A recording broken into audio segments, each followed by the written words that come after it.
오늘은 하박국 2장의 말씀을 가지고 여호와의 인정을 인정하는 것이라는 말씀으로 말씀을 전하고자 합니다.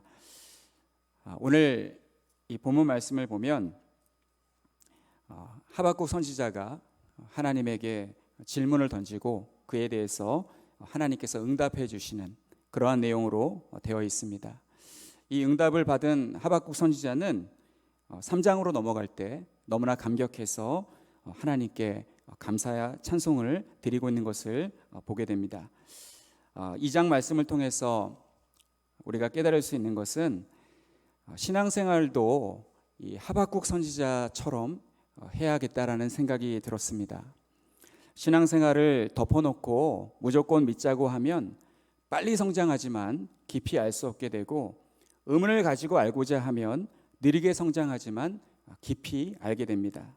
마치 수학을 공부하는 학생이 원리를 모른 채 문제 풀이 방법을 암기하여 푸는 것과 마찬가지입니다. 그러나 시간이 좀 걸리더라도 그 문제의 원리를 확실하게 이해한 학생은 그 문제가 다른 모양으로 변형되어 출제가 되더라도 그 문제를 풀 수 있습니다. 신앙도 마찬가지입니다. 하나님에 대하여 궁금증을 가지고 알고자 하는 사람은 하나님에 대하여 더 깊이 알 수 있습니다. 그러나 하나님에 대하여 믿으면 되지 더 이상 알 필요가 없다고 생각하는 사람은 하나님의 실존에 대하여는 믿을 수 있어도 하나님께서 어떻게 존재하시는지, 하나님께서 어떤 일을 행하셨는지, 하나님은 어떤 성품을 가지셨는지에 대해서는 알지 못합니다. 만약 우리가 믿는 하나님이 가짜라면 하나님에 대하여 알려고 하는 것은 매우 위험한 일입니다. 왜냐하면 진실을 파헤치면 결국 거짓이라는 것이 드러나게 되어 있기 때문입니다. 그러나 우리가 믿는 하나님은 진짜입니다. 그래서 하나님과 하나님의 말씀인 성경에 대하여 알려고 하면 할수록 더욱 깊고 자세하게 알 수 있습니다. 물론 이 과정에서는 좋은 안내자를 만나는 것이 중요합니다. 이단이 위험한 것은 그들이 하나님을 알고자 하는 순수한 마음을 가진 성도들을 죄악의 길로, 심판의 길로 인도하는 안내자이기 때문입니다. 우리 주변에 이단들이 많이 다가와 있습니다. 그래서 그들의 가르침을 들으려 해서는 안 되고, 그들의 가르침이 들려왔을 경우에 어떤 경로를 통해서든 그들의 가르침에 미혹이 되었을 경우에 이제 교회 교육자들을 통하여서 바르게 또 교정을 받는 것이 중요하다고 생각합니다. 지난주에 휴가를 받아서 제주도에 부모님을 모시고 다녀왔는데, 이제 목요일날 저녁 때 반딧불을 보려고 갔습니다. 자녀 교육에 좋을 것 같아서 반딧불 축제를 한다고 해서 밤에 이제 갔습니다. 제주도에서도 시골이었습니다. 아주 인적이 드물고 또 어두컴컴한 곳으로 반딧불을 보러 갔는데, 가는 도중에 저희 아이가 갑자기 배변이 마렵다는 겁니다. 조금 더 리얼하게 표현하자면 똥이 마렵다는 겁니다.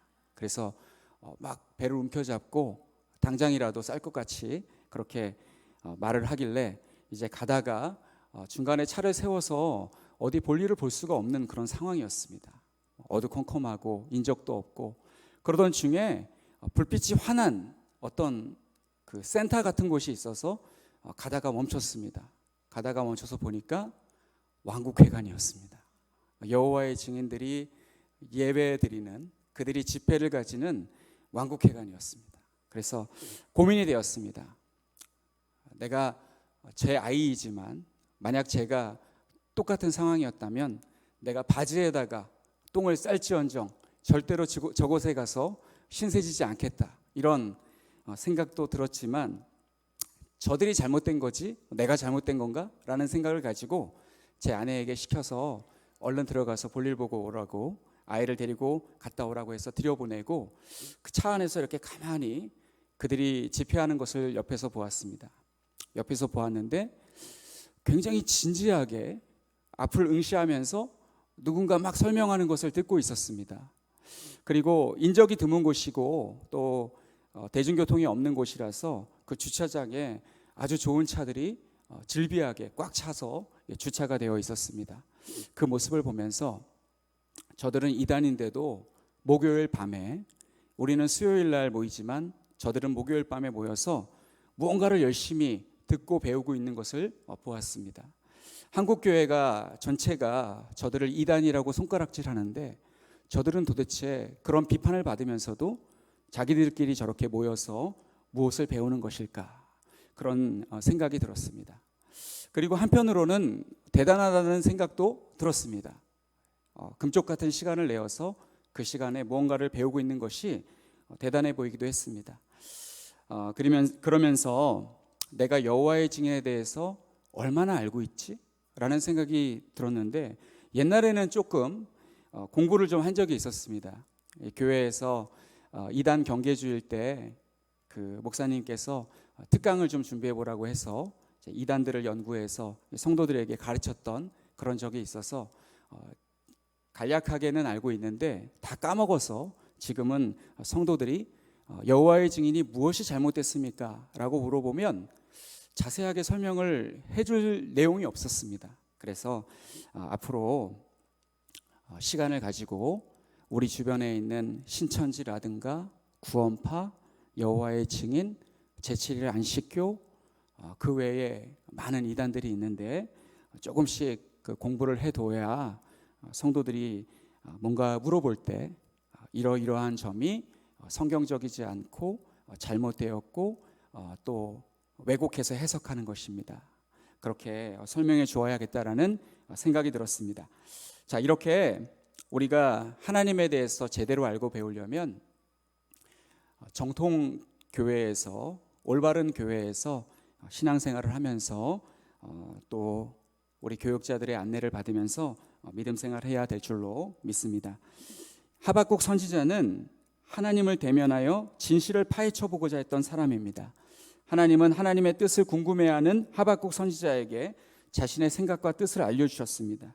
만약 하나님께서 자신의 뜻을 하박국 선지자가 이해하지 못할 말로 설명해 주셨다면 하박국은 여전히 하나님의 뜻을 알지 못해 괴로워했을 것입니다.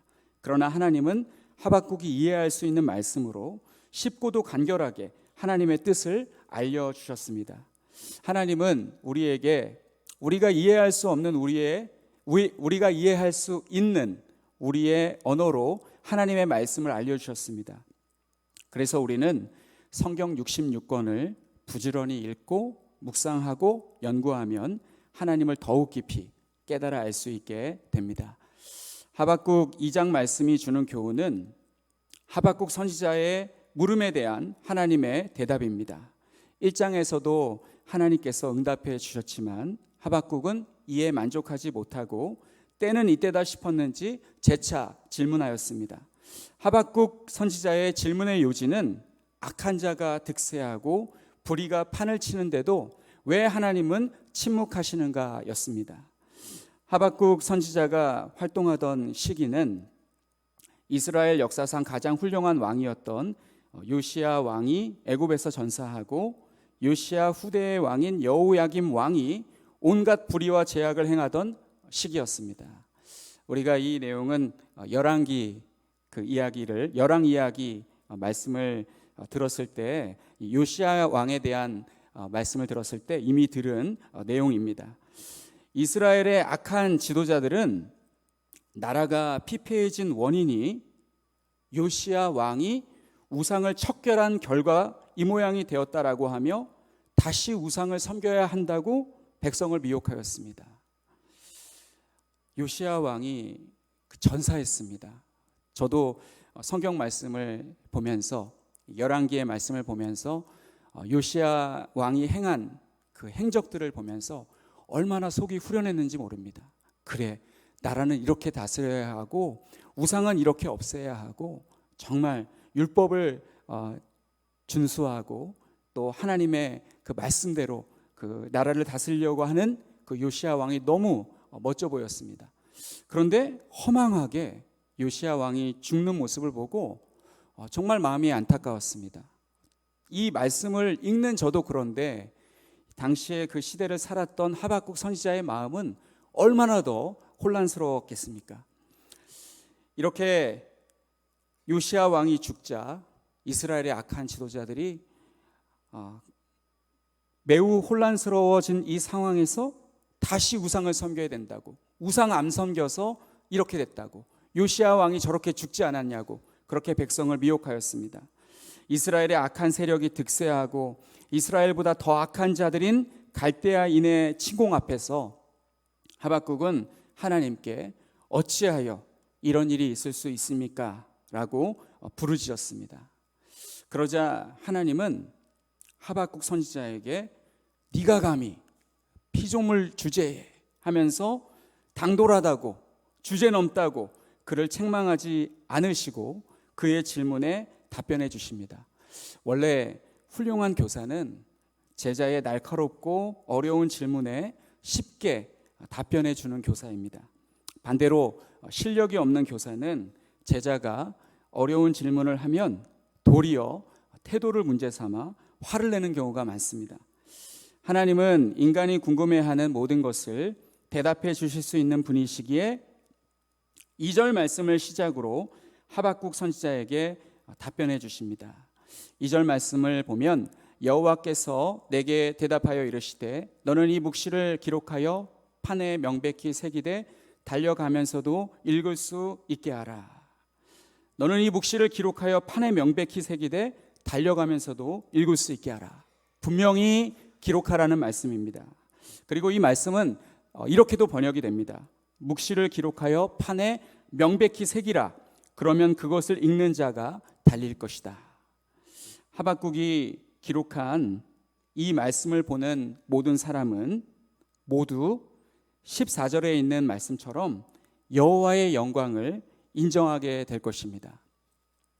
하나님의 말씀, 하나님의 뜻을 알게 되면 여호와의 영광을 인정하지 않을 수가 없습니다. 하나님의 계시의 내용은 다음과 같습니다. 첫째는 기다림입니다. 하나님은 하박국 선지자에게 비록 더딜지라도 기다리라고 말씀하십니다. 오늘 본문 1절부터 4절까지의 말씀을 보면 하나님께서 하박국 선지자에게 기다리라 라고 말씀하십니다. 하박국 선지자는 하나님께 질문을 던지고 기다리겠다고 말합니다. 그리고 하나님은 기다리는 하박국 선지자에게 답변을 주시며 비록 더딜지라도 기다리면 하나님의 말씀이 응답되는 것을 보게 될 것이라고 말씀하십니다. 우리의 신앙생활에서 기다림은 매우 중요합니다. 하나님은 성도들이 기다리기를 바라십니다.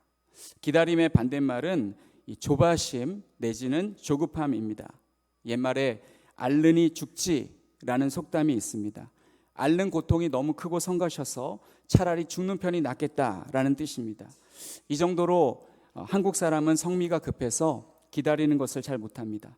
그러나 하나님은 하박국 선지자에게 기다리라고 말씀하십니다. 그리고 하나님은 기다리는 하박국 선지자에게 4절의 귀중한 말씀을 주셨습니다. 우리 하박국 2장 4절의 말씀은 중요한 말씀이기 때문에 다 같이 읽어보겠습니다. 시작. 보라, 그의 마음은 교만하여 그 속에서 정직하지 못하나 의인은 그의 믿음으로 말미암아 살리라. 이 4절의 하반절에 있는 이 말씀, 의인은 그의 믿음으로 말미암아 살리라. 이 말씀이 굉장히 중요한 말씀입니다. 이 말씀이 로마서 1장 17절에도 나와 있고, 그리고 갈라디아서 3장 11절에도 나와 있고, 히브리서 10장 38절에도 인용되어 있는 말씀입니다. 이 말씀 때문에 종교 개혁이 일어났다고 해도 과언이 아닙니다. 하박국은 아직 하나님이 주신 계시의 말씀이 이루어지는 것을 보지 못했습니다. 그러나 그는 하나님이 주신 모든 말씀이 이 땅에서 이루어질 것을 믿었습니다. 그래서 이제 3장에 보면 하나님을 찬양하고 있는 것을 볼 수 있습니다. 믿음이란 이미 이루어진 것을 보고 믿는 것이 아니라 아직 이루어지지 않은 것을 믿는 것입니다. 우리도 아직 이루어지지 않았지만 일어날 것에 대하여 믿을 것이 한 가지 있습니다. 그것이 바로 예수님의 재림입니다. 예수님의 동정녀 탄생과 십자가와 부활은 이미 이루어졌고 우리는 그 이루어진 사실을 믿습니다. 물론 세상에는 이 사실조차 불신하는 사람들이 있지만 우리는 이미 이루어진 이 사실이 역사적으로 이루어졌다라고 그렇게 믿고 있습니다. 그리고 예수님의 재림도 앞으로 이루어질 일이라고 믿고 있습니다. 우리가 예수님의 탄생과 십자가와 부활을 믿을진데 예수님의 재림도 믿어야 합니다. 성경 곳곳에 예수님의 재림을 기다리라는 말씀이 있습니다. 얼마 전에 마친 베드로후서 3장 말씀에도 예수님의 재림이 임박했으니 믿으라, 기다리라 그렇게 말씀하고 있습니다. 보라 주께서 임하심이 천년이 하루 같고 또 하루가 천년 같지 아니하냐 하면서 베드로 사도가 그 베드로 후서의 서신을 받는 성도들에게 주의 재림이 곧 임할 것을 믿고 기다리라고 권면하고 있습니다. 그리고 요한계시록의 마지막 절 말씀도 아멘 주 예수여 오시옵소서. 이것들을 증거하신 이가 가라사대 아멘 주 예수여 오시옵소서. 우리는 예수님의 재림을 기다리는 성도들입니다. 사랑하는 성도 여러분, 우리는 예수님의 재림을 믿고 있습니까? 예수님의 재림을 믿는지 안 믿는지 어떻게 알 수 있을까요? 그것은 그 사람의 삶을 보면 알 수 있습니다. 어떤 사실을 믿는 사람은 그 믿음대로 살아갑니다. 그러나 어떤 사실을 안 믿는 사람은 안 믿는 대로 살아갑니다. 내가 어떤 사실을 안다고 해서 믿는 게 아닙니다. 아는 것과 믿는 것은 차이가 있습니다. 이 사실은 오늘 본문 4절 의인은 그의 믿음으로 말미암아 살리라 의 말씀이 잘 보여주고 있습니다. 믿음대로 살아가는 것, 바로 4절 말씀에서 말하고 있는 바입니다. 의인은 그의 믿는 바대로 살게 된다는 것입니다. 이 본문 4절의 믿음은 히브리어로 신실이라는 뜻을 가지고 있습니다. 이 신실과 믿음은 차이가 있는 말인데 원래 히브리어는 신실이라는 뜻으로 되어 있고 이것이 이제 헬라어로 번역되면서 70인경이라고 하는데 헬라어로 번역되면서 믿음으로 바뀌게 되었습니다. 원래 히브리어에는 신실, 그러니까 하박국서 2장 4절에서 이 믿음은 신실이라는 뜻을 가지고 있습니다. 신실의 삶은 비록 허물이 있지만 하나님의 인애를 체험하면서 전적으로 하나님을 의지하고 바라보는 삶입니다. 하나님께서 인간에게 베푸시는 인애는 사랑, 구원, 돌봄, 자비, 구원 등의 형태로 나타납니다. 허물이 있고 자격이 없는 사람이 하나님의 인애를 받을 때 하나님의 인애에 대한 반응으로 그도 하나님을 사랑하고 하나님께 충성하게 되는데 이것이 믿음으로 사는 것입니다. 이것이 신실의 핵심적인 의미입니다. 히브리서 10장 38절 말씀을 보면 히브리서 기자는 성도의 인내를 강조하면서 하박국 2장 4절의 말씀을 인용합니다. 바로 믿음은 인내를 포함하고 있음을 보여주는 것입니다. 또한 이 말씀은 사도 바울이 로마서 1장 17절과 갈라디아서 3장 11절에서 인용한 말씀입니다. 종교개혁자 마르틴 루터는 로마서 1장 17절의 말씀으로 인해 자신의 모든 신학 체계를 바꿨습니다. 마르틴 루터는 박사이기도 했습니다. 그는 로마 카톨릭에서 그 신학교에서 박사 학위를 받을 정도로 아주 뛰어난 그런 신학자이기도 했습니다. 루터는 본래 로마 카톨릭 사제였습니다. 사제인 그가 아무리 고해 성사를 하고 몸을 학대하며 교회에서 요구하는 고행 그 이상을 하여도 죄의식을 떨쳐버릴 수가 없었습니다. 오죽하면 동료 사제들이 루터, 너 정도면 충분해. 지금 너는 아주 잘하고 있어. 라고 격려해 주어도 루터는 더 잘해야 된다. 더 열심히 해야 된다. 더 완전해야 된다를 생각하다가 결국 지쳐 쓰러지고 말았습니다. 이렇게 폐인이 된 루터를 일으켜 세운 말씀이 사도 바울이 기록한 로마서 1장 17절 말씀이었습니다.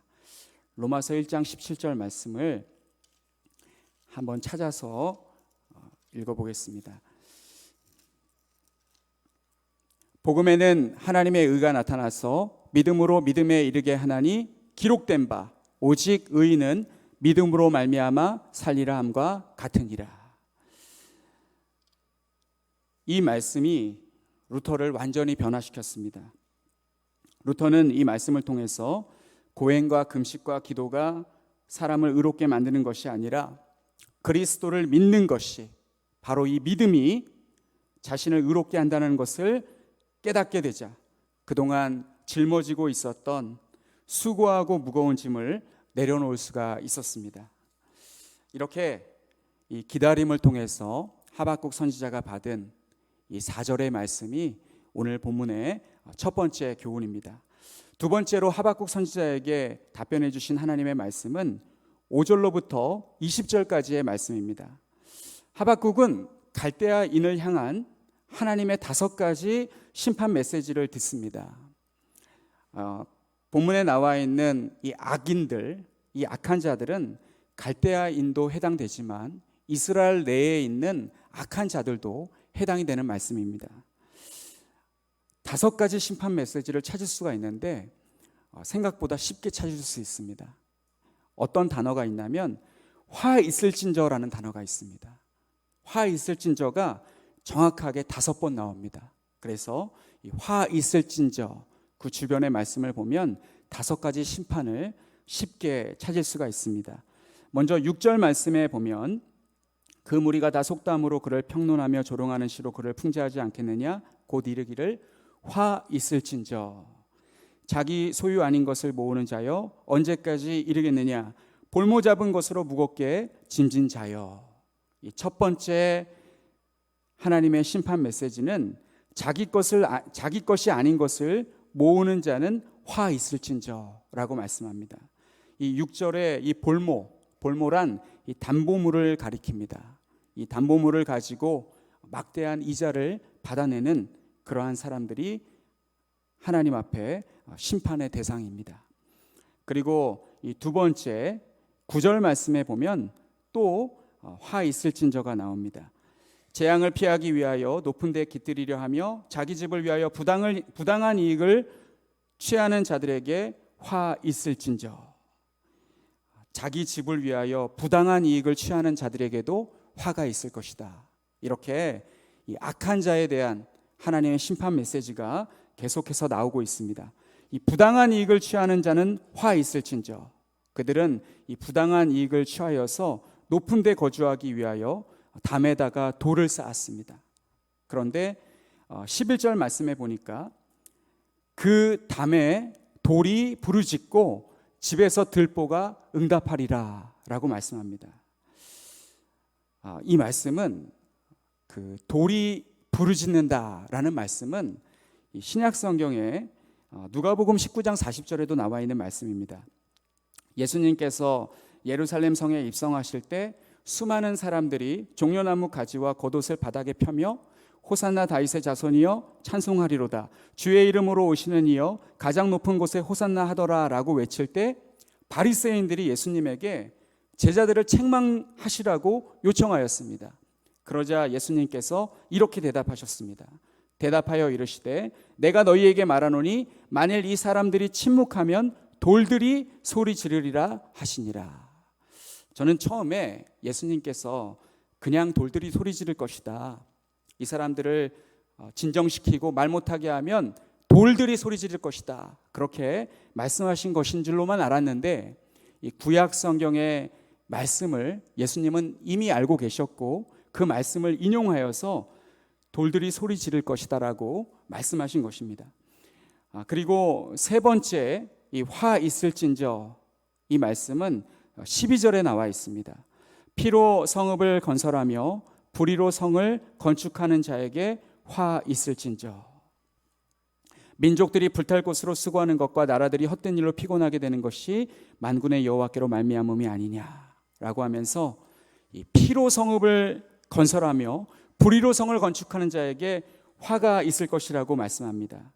이 13절에서 언급한 제국의 몰락과 붕괴로 말미암아 온 세상이 여호와 하나님의 영광을 알게 된다는 것이 14절의 말씀입니다. 저는 이 말씀을 보면서 과거 우리나라를 무력으로 지배하였던 일본이라는 나라가 생각이 났습니다. 일본은 무력으로 우리나라를 침공하여서 36년간 통치하면서 우리나라에 많은 피해를 입혔습니다.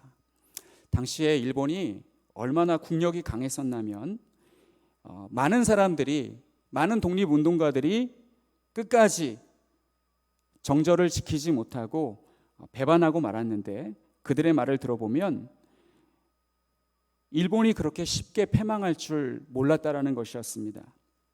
우리나라가 그렇게 쉽게 일본의 손아귀에서 벗어날 것 같지 않았다고 하면서 그들의 변절의 이유를 설명하는 것을 들었습니다.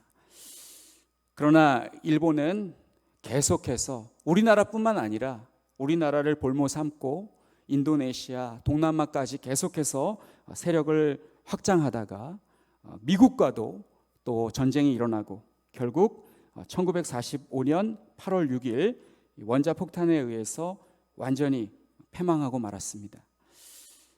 저는 이 일본이라는 나라가 지금은 그때와는 또 다릅니다. 과거에 그 전쟁을 일으켰던 그 정치가들, 또 군부들, 제국주의자들, 이들의 잘못으로 인하여서 선량한 많은 일본 자국에 있는 국민들이 피해를 보았는데, 여러 가지 그 설명할 내용이 많이 있겠지만 하여간 일본은 이렇게 원자폭탄에 의해서 완전히 패망하고 말았고, 그 덕분에 우리나라는 해방을 맞이할 수가 있었습니다. 저는 이 또한 하나님의 섭리요 심판이라고 그렇게 믿고 있습니다. 피로 성읍을 건설하는 화 있을진저, 하나님께서 이렇게 심판의 메시지를 주셨습니다. 그리고 네 번째 이웃에게 술 마시게 하는 자는 화 있을진저라는 말씀이 15절 말씀에 나와 있습니다. 이웃에게 술을 마시게 하되 자기의 분노를 더하여 그에게 취하게 하고 그 하체를 드러내려 하는 자에게 화 있을진저. 이웃에게 술을 먹이는 그러한 행위를 화가 있을 것이다 라고 말씀하고 있습니다. 미국인들이 인디언들을 말살하기 위해서 사용한 정책이 참 재밌었습니다. 어떻게 그런 생각을 할 수 있을까라는 생각이 들 정도였습니다. 미국인들이 인디안들을, 눈의 가시와 같은 그 인디안들을 말살시키는 정책은 바로 이것이었습니다. 그들이 일하지 않아도 살 수 있도록 물질적인 풍요를 가져다 주는 것이었습니다. 그들에게 술을 마음껏 마실 수 있는 환경을 만들어 주었습니다. 일을 하지 않아도 먹고 살 수 있는 환경을 만들어 주었습니다. 그 결과 많은 인디언들이 폐인이 되었고 일찍 생을 마감하게 되었습니다. 미국인들에게 인디언은 눈의 가시 같은 존재였겠지만 그들이 인디언들을 악한 방법으로 말살한 것에 대하여 하나님은 그 일에 연루된 사람들을 반드시 심판하실 것입니다. 아직 그 모습을 보지는 못했지만 이미 다 지나간 역사이기 때문에 그 결과는 어떤지 모르겠지만 하나님께서는 이렇게 부당하게 남에게 피해를 입히는 자를 가만두지 아니하시고 반드시 심판하신다라는 것이 오늘 하박국 2장의 말씀이기도 합니다. 그리고 다섯 번째로 화 있을진저는 19절에 나와 있습니다. 19절 말씀을 보면 목석에게 말하는 이는, 목석을 섬기는 이는 화 있을진저라는 말씀입니다. 나무에게 깨라 하며 말하지 못하는 돌에게 일어나라 하는 자에게 화 있을진저. 그것이 교훈을 베풀겠느냐. 보라, 이는 금과 은으로 입힌 것인즉 그 속에는 생기가 도무지 없느니라. 우상숭배는 하나님께서 가장 싫어하는 종교 행위입니다. 그러나 우상숭배는 대부분 종교에서 버젓이 일어나고 있습니다. 어떤 상을 만들어 놓고 그것에 기도하고 절하는 것, 그것이 하나님을 대신하는 것이라 할지라도 하나님은 기뻐하지 않으십니다. 구약의 이스라엘 백성들이 금송아지를 만들어 놓고 금송아지를 일컬어서 바알이라고 하거나 몰렉이라고 하지 않았습니다. 여호와라고 하였습니다. 하나님은 그 우상이 하나님이라 할지라도, 하나님을 기념하기 위하여 만든 것이라 할지라도 그 형상을 만들어 놓고 엎드려 절하며 기도하는 것을 하나님께서는 기뻐하지 않으십니다. 오늘날 우리들에게 우상 숭배는 탐심입니다. 탐심을 가지고 하나님께 기도하는 것은 하나님을 빙자한 우상 숭배를 하는 것입니다. 사랑하는 성도 여러분, 탐심을 버리고 온전한 마음으로 하나님의 뜻을 구하며 선한 믿음의 간구를 하나님께 드리시기를 바랍니다. 우리는 하박국 2장의 말씀을 보면서 우리가 믿는 하나님은 우리가 살고 있는 지구 안에서 일어나는 모든 불의와 악에 대하여 모르고 계시거나 방관하고 계시는 분이 아니시라는 것을 깨달아야 합니다. 그래서 우리가 전 세계를 위해서 기도해야 하는 것입니다. 하나님은 악을 행하는 자들을 지켜보고 계시며 언젠가는 그들을 심판하실 것입니다. 또한 우리 주변에 불의한 방법으로 재산을 축적하거나 다른 사람 눈에 피눈물 나게 하는 사람도 하나님은 다 지켜보고 계십니다. 하나님은 절대적으로 공의로우신 분이시기 때문에 신자가 악을 행하면 눈 감아 주시는 분이 아니십니다. 불신자가 악을 행하면 심판하시고 신자가 악을 행하면 눈 감아 주시는 분이 아니십니다. 신자라도 그가 불법적인 일을 한다면 탈세를 하고 임금 착취를 하고 부동산 투기를 해서 재산을 축적하고 사기를 하고 이러한 죄악들에 대해서도 하나님은 반드시 심판하십니다. 왜냐하면 그들은 믿음으로 살지 않기 때문에 그렇습니다. 우리는 어미하신 하나님 앞에 4절에 있는 말씀처럼 믿음으로 신실함으로 살기를 힘쓰며 하나님의 공의로운 심판 앞에 20절에 있는 말씀처럼 그 앞에서 입을 가리며 잠잠할 수밖에 없습니다. 그리고 이 모든 말씀을 우리가 종합해서 깨달을 수 있는 것은 하나님의 심판이 공의롭게 이루어질 때 14절에 있는 말씀과 같이 이는 물이 바다를 덮음 같이 여호와의 영광을 인정하는 것이 세상에 가득하게 된다라는 것입니다. 요즘 알라딘이라는 영화가 극장에서 상영되고 있습니다. 하나님은 램프를 소유한 인간의 소원을 들어주는 지니와 같은 존재가 아닙니다. 하나님은 인간의 죄악을 심판하시는 분이십니다. 그래서 우리는 하나님을 경외해야 합니다. 사랑하는 성도 여러분, 하나님 앞에서 하나님의 말씀대로 하나님을 사랑하며 이웃을 사랑하라는 계명을 믿음으로 순종하며 신실하게 살아가시는 우리 모두가 되시기를 간절히 축원합니다.